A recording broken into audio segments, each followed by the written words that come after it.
آپ تو بچے اور ہمارے بھی پیدائش سے پہلے ہی یہ ملک بنا. چند دن پہلے ہی ہمارے جنرل غلام محمد صاحب اور بریگیڈیئر اسلم نیائی صاحب بیٹھے ہوئے تھے تو یہ تقسیم کے وقت کی کہانی سنا رہے تھے. تو تھوڑی دیر کے بعد میں نہیں سن سکا، مجھے لگا جیسے میرا دل پھٹ جائے گا. ایسی انہوں نے کہانیاں سنائی. یہ دنیا میں واحد ملک ہے جس کے بنیاد میں گارا اور سیمنٹ نہیں ہے بلکہ 6 لاکھ انسانوں کی ہڈیاں ہیں جس پر اس ملک کو بنایا گیا ہے. ہم تو لوکل لوگ ہیں، مہاجر نہیں ہیں، لہذا ہم نے وہ قربانی نہ دیکھی نہ چکھی.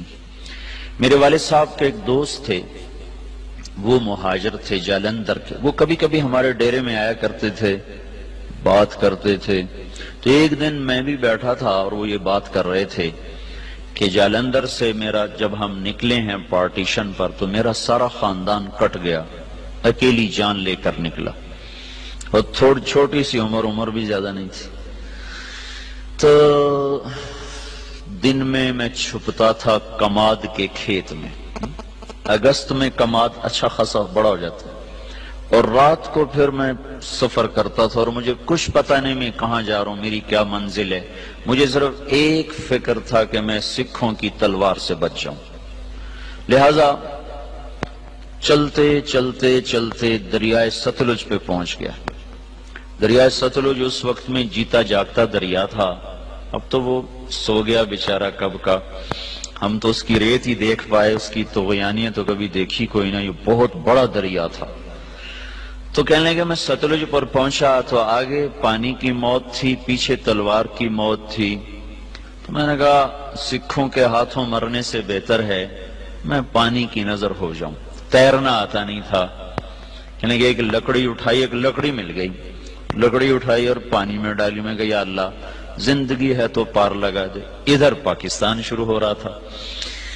تو کہنے لگے جب میں تھوڑا سا اندر گیا تو میں کیا دیکھتا ہوں، سارا دریا لاشوں سے بھرا ہوا بہ رہا تھا. لاش کے ساتھ لاش ایسی ملی ہوئی تھی. معصوم بچے، حسین نوجوان، خوبصورت بیٹیاں، بوڑھی مائیں، بوڑھے باپ ایسے جا رہے تھے. اگرچہ وہ منزل کو پہنچ چکے تھے کہ انہوں نے اللہ کے نام پہ قربانی دی، لیکن ہماری نظر میں وہ ایسی منزل کے راہی تھے جس کا آگے پتہ ہی کوئی نہیں ہے. ستلج کی لہریں ان کا کفن بن رہی تھیں اور ستلج کی تہ ان کی قبر بن رہی تھی. یہی کچھ راوی میں ہو رہا تھا، یہی کچھ چناب میں ہو رہا تھا. یہ 3 دریا ہندوستان سے آتے تھے، ان تینوں میں یہ بہ رہی تھی. اپنی تاریخ پڑھتے رہنا چاہیے، اس سے پتہ چلتا ہے ہماری ابتدا کیا ہے اور ہم نے جانا کہاں ہے.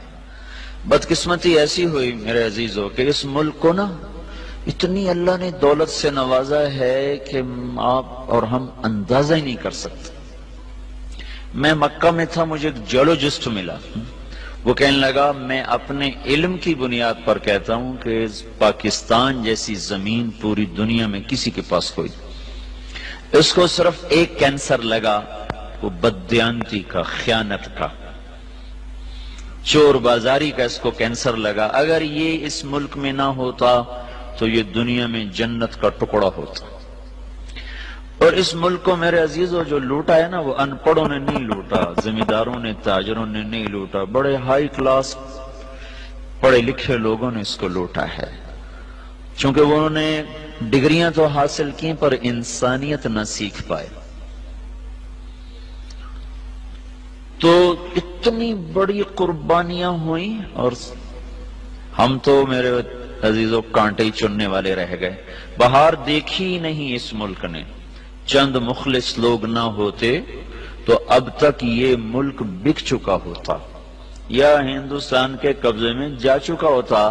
کہیں کہیں چراغ اب بھی جل رہے ہیں جن کی وجہ سے تھوڑی تھوڑی روشنی ہے. اور یہ قافلہ دھیمے دھیمے دھیرے دھیرے وہ رواں دواں ہے. اگر وہ بھی نہ ہوتے تو اس ملک کو تباہ ہونے میں کوئی کسر باقی نہ چھوڑی تھی بددیانت ٹولے نے. ہائے ہائے ضمیر فروش ٹولے نے، اور بدقسمتی یہ ہے کہ وہ سارا انہی اسکولوں کالجوں سے نکلا ہوا ہے، وہ دیہاتوں سے نہیں۔ هبي أنصار الهدى